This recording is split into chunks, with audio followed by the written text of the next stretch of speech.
그 영국의 유명한 역사 저술가인 폴 존슨의 유대인의 역사라는 책을 보게 되면 그 12세기 스페인 여행가 벤자민이 그 지중해 그 연안과 또 중동 지역을 여행한 그 기록을 인용합니다. 이 기록은 아마 중세의 어떤 문화와 역사를 파악하는 데 중요한 자료이기도 한데요. 이 벤자민이 동로마 제국의 수도인 콘스탄티노플을 이제 방문하게 됩니다. 이 콘스탄티노플은 오늘날 이제 뭐 튀르키예라고 하는 터키의 이제 도시인 이스탄불을 말합니다. 이 지역을 방문해 보니까 그 유대인이 이제 모여서 살고 있는데 한 2,500명이 살고 있었습니다. 근데 자세히 보니까 어떤 다물 사이로 이 두 그룹이 나뉘어져 있었는데 한 그룹은 이제 모세 오경, 그 모세 오경만을 철저히 지키는 그룹이 한 500명 살고 있고, 또 한 그룹은 뭐 모세 오경뿐만 아니라 뭐 랍비의 가르침이나 탈무드 등 이런 것들을 지키는 한 2,000명이 그곳에 이제 살고 있었습니다. 이게 중세니까요. 근데 이 그룹을 자세히 보시면 이 모세 오경만을 철저히 지키는 그룹은 예수님 시대의 사두개인과 되게 비슷하고요. 그다음에 기타 뭐 랍비의 가르침이나 탈무드 등을 지키는 이 그룹은 예수님 시대의 바리새인과 되게 비슷합니다. 예수님 시대 유대인들이 이제 시간이 지나면서 여러 나라로 막 흩어지게 되는데, 그러면서 비유대인과 결혼하면서 동화되어서 어떻게 보면 이제 유대인의 정체성을 잃어버리면서 살고 있는 유대인도 있고요. 그래서 제가 예전에 그 이스라엘 한 청년을 만났는데 본인이 이스라엘 사람이라고 말하지 않아서 몰랐을 뻔했어요. 너무나 세속적이어가지고. 늘 우리는 이스라엘 사람하고 유대인 생각하잖아요.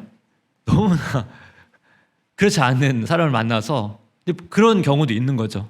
이런 유대인도 있고, 중세 아까 그 콘스탄티노플에 살았던 유대인 그룹처럼 철저히 유대인 전통을 지키며 살아왔던 유대인 그룹도 있고, 그것이 중세뿐만 아니고 오늘날에도 여전히 그렇게 살고 있는 유대인들이 지금 있습니다.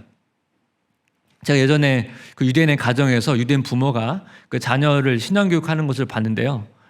얼마나 철저히 가르치는지 제 그 자녀 교육에 대해서 굉장히 많이 반성을 했었습니다. 그 정도로 현대까지 그 유대인의 어떤 정신과 그 율법을 철저히 가르치고 전수하려는 그런 그룹들이 있습니다. 여러분, 이런 유대인의 열심을 보면서 오늘 말씀 중에 마태복음 5장 20절, 내가 너에게 이르노니 너의 의가 서기관과 바리새인보다 더 낫지 못하면 결단코 천국에 들어가지 못하리라. 굉장히 부담스러운 구절입니다. 그렇죠? 서기관과 바리새인의 의보다 더 낫지 못하면 결단코 천국에 들어가지 못한다. 이게 사실 우리가 말씀 읽을 때마다 되게 좀 부담스러운 구절인데, 이 구절이 이 산상수훈 전체의 키가 되는 구절이기도 합니다. 되게 중요한 구절이거든요. 근데 우리가 이 구절을 잘못 이해하고 오해하게 되면 또 사실 우리 신앙생활에 이 말씀만 생각하면 되게 좀 부담되기도 하고, 또 이후에 나오는 이제 본격적으로 산상수훈의 내용들이 진행되는데 이 구절을 이해하지 못하면 이후에 나오는 구체적인 사례들의 내용들을 잘 연결하지 못하기 때문에 이 구절이 굉장히 중요합니다. 우리가 그동안 산상수훈의 서론 부분을 가르쳤거든요. 제가 설명을 드렸습니다. 산상수훈의 전체 주제가 뭐냐면 하나님 나라의 백성은 이렇게 살아야 된다. 이게 전체 주제거든요. 근데 이 하나님 나라의 백성이 이렇게 살아야 된다를 말하기 전에 이 하나님 나라의 백성은 누구인지, 정체성이 무엇인지를 그동안 다뤘습니다.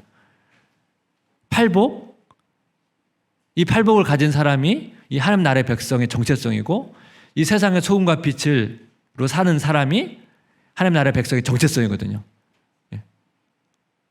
근데 우리가 어떻게 살아야 되는지를 먼저 고민하기 전에 내가 어떤 정체성을 가지고 살아야 되는지를 먼저 점검을 해야 됩니다.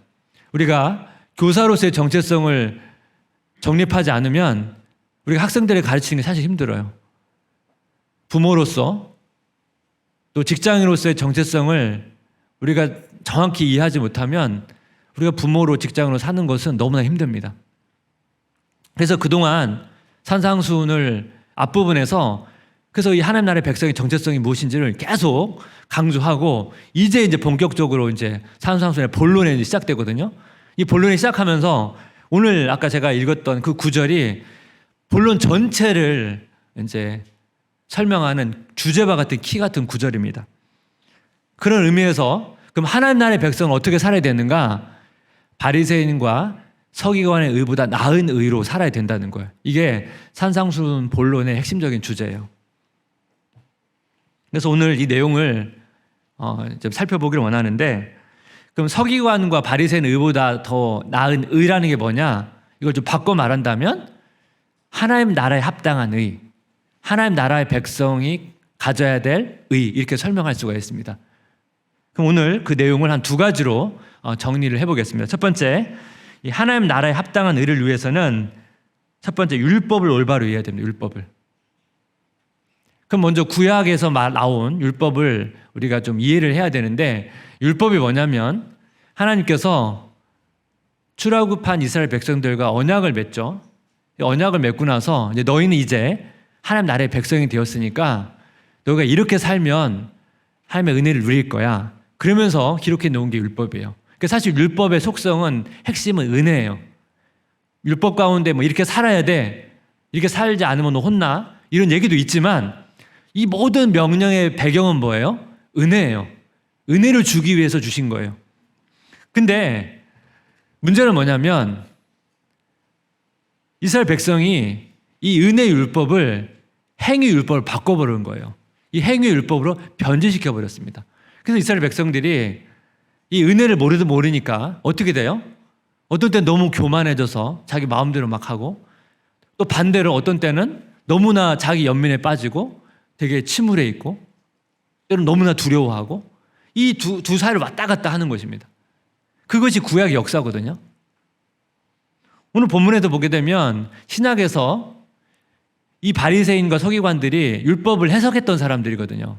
근데 이들이 율법을 해석한 건 좋은데 율법을 해석하면서 너무 많은 율법 조항들을 많이 만들었어요. 그래서 결과적으로 어떻게 해요? 율법을 지키기가 너무 힘들게 만들었어요. 그래서 그 당시 이스라엘 백성들이 이 율법 때문에 너무나 힘들어했거든요. 율법을 통해서 은혜를 누리는 게 아니고 이 행위 율법에 빠져가지고 고통을 당했거든요. 서기관과 바리새인들이 은혜 율법을 구약 이스라엘 백성들처럼 행위 율법으로 변질시켰다는 것입니다. 그래서 예수님께서 이런 말씀을 하는 거예요. 마태복음 5장 17절, 내가 율법이나 선지자들 폐하러 온 줄로 생각하지 마라. 폐하러 온 것이 아니요 완전하게 하려 함이라. 예수님께서 율법을 폐지하러 온 것이 아니고 완전하게 하려고 왔다. 다시 설명하면 예수님께서 뭐예요? 서기관과 바리새인들이 변질시켜버린 율법을 다시 한번 재해석하는 거죠. 재해석하고 이 구약의 율법에 담긴 그 은혜가 얼마나 풍성한지를 설명하시는 것입니다. 그것이 예수님의 그 재해석인 거죠. 그래서 예수님의 말씀을 여러분 주목해 보십시오. 마태복음 5장 19절 20절, 그러므로 누구든지 이 계명 중에 지극히 작은 것 하나라도 버리고 또 그같이 사람을 가르치는 자는 천국에서 지극히 작다 일컬음을 받을 것이요 누구든지 이를 행하며 가르치는 자는 천국에서 크다 일컬음을 받으리라. 내가 너희에게 이르노니 너희 의가 서기관과 바리새인보다 더 낫지 못하면 결단코 천국에 들어가지 못하리라. 이 구절에서 좀 어려운 내용이 나옵니다. 한 두 가지가 있는데 그 내용을 먼저 좀 설명을 드려야 될 것 같은데, 첫 번째는 뭐냐면 이 계명 중에 지극히 작은 것 하나라도 버리고 또 그같이 사람을 가르치는 자가 누구냐는 거예요. 이 사람들이 누구냐면 서기관과 바리새인들이에요. 그럼 잘 보세요. 그럼 질문이 생겨요. 서기관과 바리새인들은 사실 율법을 버린 사람이 아니고 율법에 더 많은 거 막 덧붙인 사람들이거든요. 근데 왜 어떻게 이 사람들이 율법을 버린 사람으로 설명할 수 있냐는 거예요. 그래서 마태복음 23장 23절을 보면 우리 한번 같이 한번 읽어볼까요? 화 있을진저 외식하는 서기관들과 바리새인들이여, 너희가 박하와 회향과 근처의 11조는 들이되 율법에 더 중한 바 정의와 긍휼과 믿음은 버려두다. 그러나 이것도 행하고 저것도 버리지 말아야 할지니라. 서기관들이, 바리새인들이 자기 나름들이 만들어 놓은 율법의 조항을 철저히 지켰어요. 근데 이것을 지키는 과정 가운데 뭐예요? 더 중요한 율법의 정신인 정의와 긍휼과 믿음을 버린 것입니다.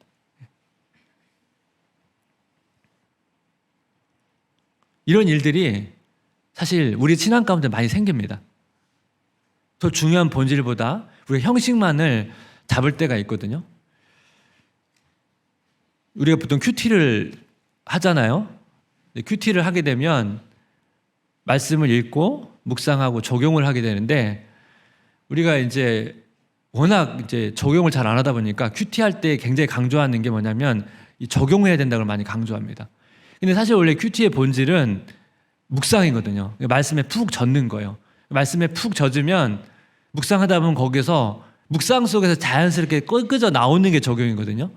근데 너무 적용 하다 보니까 이게 바뀌어 버려요.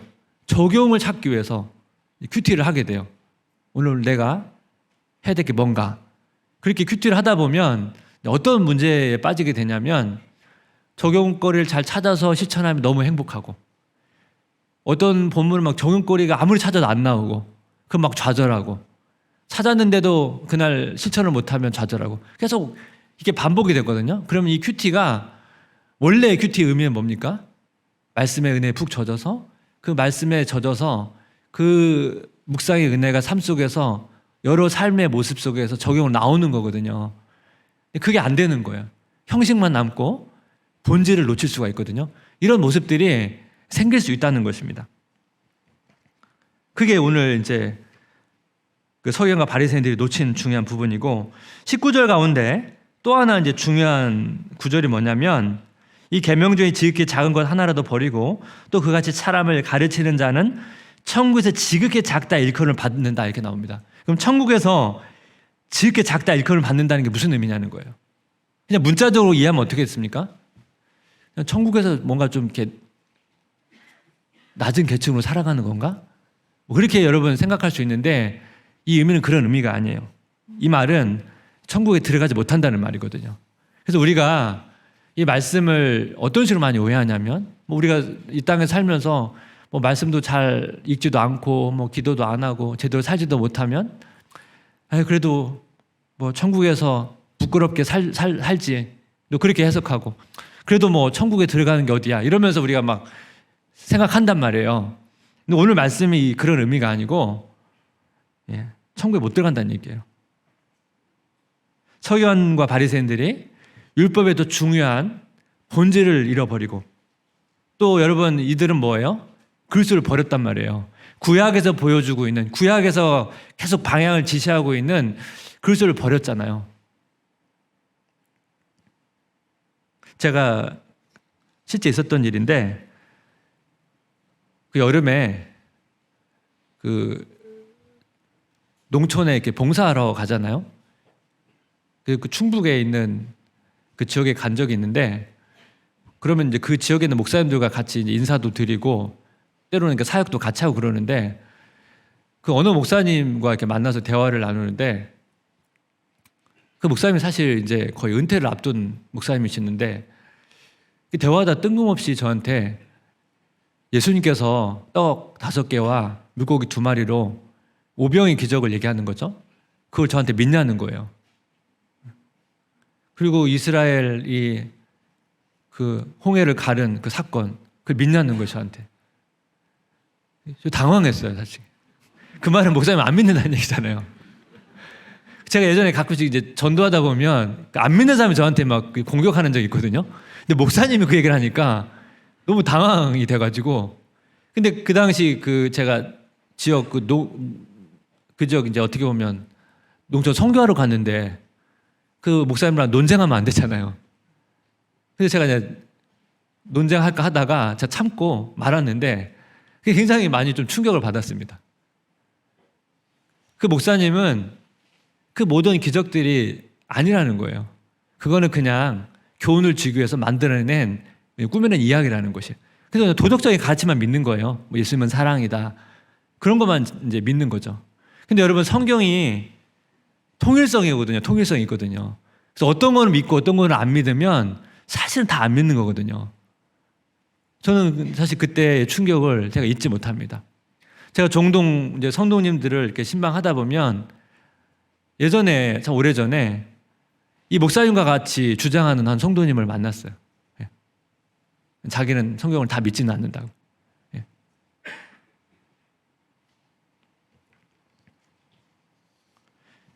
여러분 바리새인들처럼 율법이 가리키고 있는 은혜, 이 은혜를 버리면 안 됩니다. 그리고 이 성경에 담겨 있는 율법이 담고 있는 이게 다 통일성이 있거든요. 근데 그것의 일부만 믿고 이 다른 것을 부인해 버리면 사실은 다 부인한 거와 마찬가지거든요. 오늘 말씀은 그런 예학입니다. 그런 사람들은 천국에 들어갈 수 없다는 것입니다. 그래서 우리는 이 율법에 담긴 은혜를 발견해야 돼요. 율법을 통해서 이 명령만 보는 게 아니고 그 명령 뒤에 있는 뭐예요? 글수를 발견해야 됩니다. 그래야만 우리가 이 변질된 신앙을 막을 수가 있는 것입니다. 하나님 나라에 합당한 의를 위해서 두 번째는 뭐냐면 의를 올바로 이해해야 돼요. 의를. 이 바리새인들과 서기관들은요, 그 당시 의로운 사람 하면 그들이 이제 대표적인 사람이었습니다. 워낙 율법의 세세한 규정까지 다 지켰으니까 그냥 그 사람들 외형적인 모습만 보면 대단하지 않습니까? 그리고 여러분 이 서기관과 바리새인은 아무나 되는 게 아니에요. 유대인이 된다고 저절로 바리새인과 서기관이 되는 게 아니거든요. 율법에 대해서 막 열심히 배워야 되고 철저히 지켜야만 그 중에 이제 바리새인과 서기관이 되는 건데, 여러분 그들이 그 단계에 가기 위해서 얼마나 열심히 훈련했겠습니까? 그럼 바리새인 중에서도 또 급이 있어요. 초보 바리새인이 있고 또 오랫동안 훈련해서 쌓은 사람들은 어떻게 보면 지도자급 바리새인도 있을 거 아니에요? 그 지도자급 바리새인의 한 예인데요. 이들이 얼마나 그 놀라운 율법을 지키는지 여러분 제가 예를 하나 들어드리겠습니다. 어떤 바리새인 지도자가 안식일에 집을 지어야겠다는 생각을 했어요. 생각만 했어요. 생각만. 원래 유대인들 안식에 일을 안 하거든요. 안식 일을 행하면 그 율법을 어긴다고 생각해요. 근데 여러분 생각만 했는데 이 바리새인 지도자는 얼마나 이제 철저히 지키려고 애를 썼는지 자기가 안식일에 집을 짓겠다는 생각을 한 것을 발견하고 나서 자기는 평생 집을 짓지 않기로 결심했어요. 듣기만 해도 놀랍지 않아요? 우리가 이렇게 살면 우리는 할 게 아무것도 없어요. 어떻게 저렇게 살지? 그러니까 우리가 이 외형적인 모습만 보면 이 바리새인의 삶을 쫓아간다는 것은 거의 불가능해요. 근처도 못 가요. 근데 이 바리새인과 서기관들의 내면은 그렇지가 않아요. 그들의 내면은 그렇지가 않습니다. 마태복음 23장 25절 화 있을진저 외식하는 서기관들과 바리새인들이여 잔과 대접의 겉은 깨끗이 하되 그 안에는 탐욕과 방탕으로 가득하는도다. 외형적인 모습만 보면 너무 깨끗하고 의로워 보이는데 그 내면은 어떻다는 거예요? 불의하다는 거예요. 그 누가복음 10장에 보게 되면 그 강도 만난 사람의 비유가 등장하는데 그 강도 만난 사람을 그 제사장과 레위인이 보고 그냥 지나가랍니다. 이 강도 만난 사람이니까 막 피를 흘리고 있었을 거 아니에요? 근데 이 제사장과 레위인들은 이 피를 흘리는 사람을 만나면 부정하거든요. 그러니까 아마 피해 갔던 것 같아요. 그럼 여러분 보십시오. 그들은 강도 만난 사람을 피함을 통해서 자기 나름대로의 부정을 피하고 의를 지켰지만 율법에 더 중요한 긍휼과 사랑은 버렸잖아요. 그것도 실제 있었던 일인데 제가 지난주인가요? 유대인 남자들이 여자들과 대화를 거리에서는 잘 안 한다고 했죠. 대화를 안 하면 접촉은 더 안 할 거 아니에요? 유대인 여자가 물에 빠졌어요. 그걸 유대인 남자가 봤거든요. 근데 유대인 남자가 그 여자를 구해주지 않았어요. 왜요? 접촉하면 안 되니까. 그러니까 유대인이 가지고 있는 의, 자기가 생각한 그 의를 위해서 뭐예요? 더 중요한 긍휼과 사랑을 행하지 않는다는 거예요. 왜 이런 문제들이 생깁니까? 이 서기관과 바리새인들이 왜 이런 모습을 갖게 됐을까요? 그 의를 어디서 찾기 때문에요? 자기 행위에서 찾기 때문에 그래요. 자기가 생각하는 나름대로의 그 규칙, 그런 것을 지키는 그 행위에서 그 의를 찾기 때문에 이런 문제가 생긴다는 것입니다. 그래서 우리가 의를 올바로 이해하기 위해서는 의의 두 가지 측면을 이해해야 됩니다. 제가 전에도 계속 말씀을 드렸는데 이 마태복음이 의라고 하는 주제가 되게 중요한 주제입니다. 전에도 한번 의에 대해서 말씀을 드렸는데 의에 내적인 의의 측면이 있고 외적인 의의 측면이 있어요. 내적인 의의 측면 첫 번째는 뭐냐면 예수님께서 우리 대신 율법을 완벽히 순종하셨어요. 그래서 우리가 예수님을 믿는다는 것은 이걸 믿는 거예요. 그래서 우리가 율법을 완전히 순종하지 못해도 우리가 구원을 받거든요. 그래서 우리가 예수님을 믿음으로 그리스도께서 주신 의를 우리가 획득했어요. 이게 첫 번째 의예요. 두 번째는 뭐예요? 그렇게 주신 이 의로 말미암아 우리는 어떻게 해요? 하나님의 자녀답게 살아려는 의가 필요해요. 의롭게 살아야 돼요. 이게 또 외적인 의예요. 그러니까 이 두 가지가 다 있는데 이 서기관과 바리새인들 첫 번째 의를 버린 거예요. 첫 번째 의가 없어요. 그럼 뭐만 남아요? 의롭게 살려는 그것만 남죠. 근데 문제는 뭐냐면 의롭게 살려면 의롭게 살려는 힘이 있어야 되는데 그 의가 없어요. 그래서 서기관과 바리새인들이 그 행위 율법에서 빠져나오질 못합니다. 근데 우리는 첫 번째 의, 그리스도께서 주신 그 의를 획득했기 때문에 그 의가 두 번째 의를 구현하게 하는 힘이거든요. 그래서 이 두 가지가 다 필요한 거예요. 그래서 우리가 율법을 지킬 때 은혜가 어떻게 작동되는지를 여러분 아셔야 됩니다. 우리가 하나님의 자녀로서 예수님을 본받기를 원하고 또 말씀대로 살기를 원하잖아요. 그래서 말씀을 잘 지킬 때가 있어요. 여러분 잘 지킬 때도 거기서 은혜를 발견해야 돼요. 그 은혜를 지킬 수 있는, 말씀을 지킬 수 있는 힘을 주신 하나님의 은혜를 생각해야 되고 율법을 지킬 때마다 하나님의 마음을 발견해야 돼요. 그리고 율법을 지키지 못할 때도 은혜를 발견해야 돼요. 어떻게 발견해요? 율법을 지키지 못하면 자기 죄를 보게 되죠. 때로는 그것 때문에 마음이 아프지만 율법 자체는 결과적으로는 예수님을 바라보게 만들거든요. 자기가 지킬 수 없는 힘이 없다는 것을 깨달음을 통해서 결과적으로 누구예요? 예수님을 바라보게 만들거든요. 그래서 예수님을 바라봄을 통해서 결과적으로 뭐예요? 그 속에서 또 은혜를 발견해요. 그래서 율법을 지킬 때도 하나님의 은혜고 지키지 못할 때도 은혜를 발견해야 돼요. 그래서 우리가 모든 것이 은혜라고 말하는 것이 왜 그런 의미냐면 그래서 은혜인 거예요.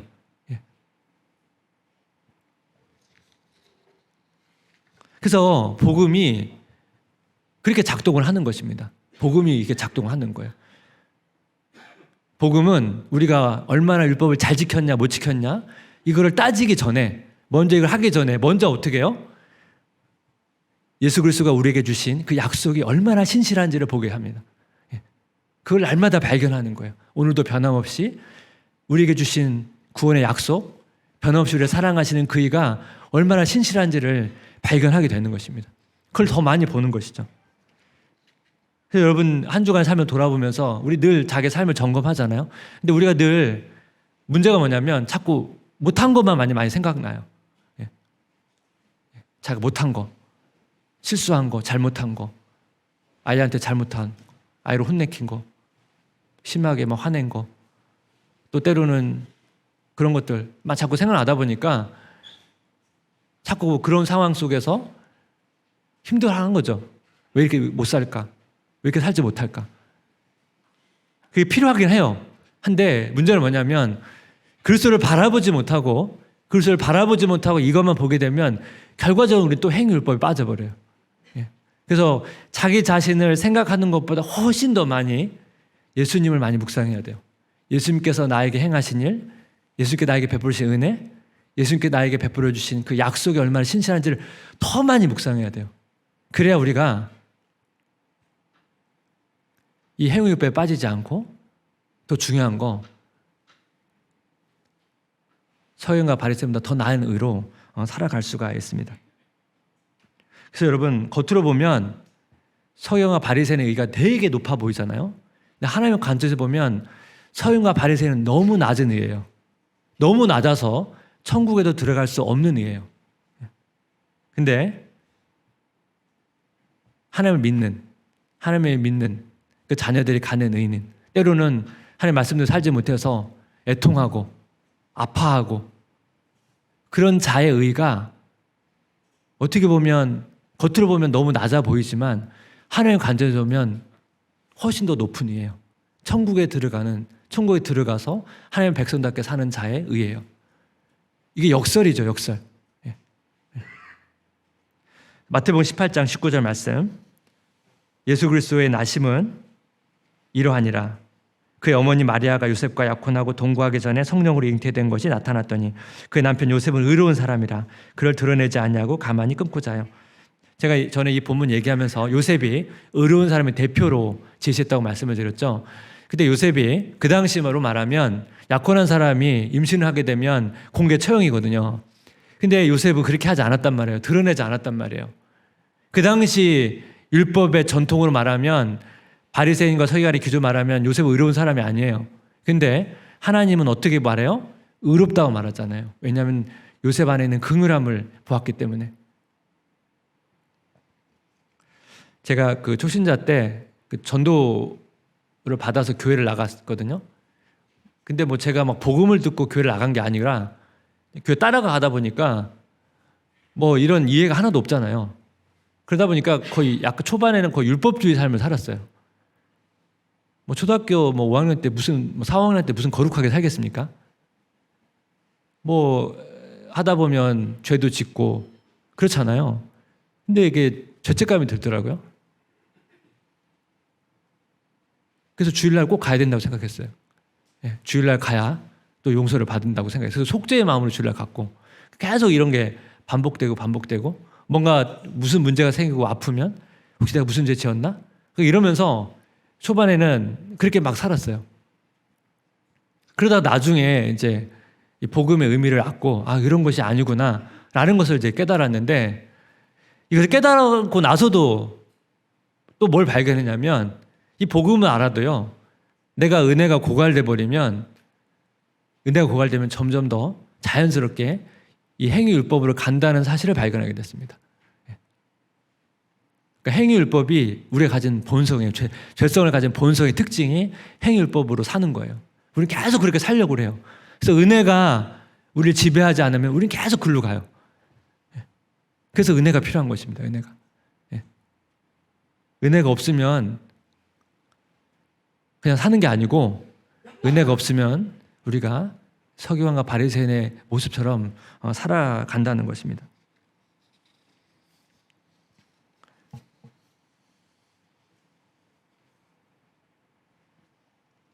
그래서 오늘 말씀을 마무리하면서 우리가 한 주간을 살며 돌아보면서 여러분 그리스도를 많이 묵상하십시오. 예. 그리고 큐티 본문을 읽거나 할 때 예수님께서 또 하나님께서 여러분에게 주신 은혜가 무엇인지를 많이 묵상하십시오. 많이 묵상한 다음에 그 다음에 여러분 교훈을 찾으십시오. 예. 그래야 됩니다. 그리고 이미 우리에게 주신 그렇게 선물로 주신 그 의의를 충분히 묵상하고 그 은혜 속에서 여러분 행위가 나와야 됩니다. 그럴 때 우리가 은혜 안에 거할 수가 있습니다. 한 주간 동안 예수님을 묵상하면서 누리는 풍성한 은혜를 맛보시고 그 힘으로 또 하나님 나라의 백성답게 사시는 한 주 되시기를 주님의 이름으로 기도하고 축복합니다.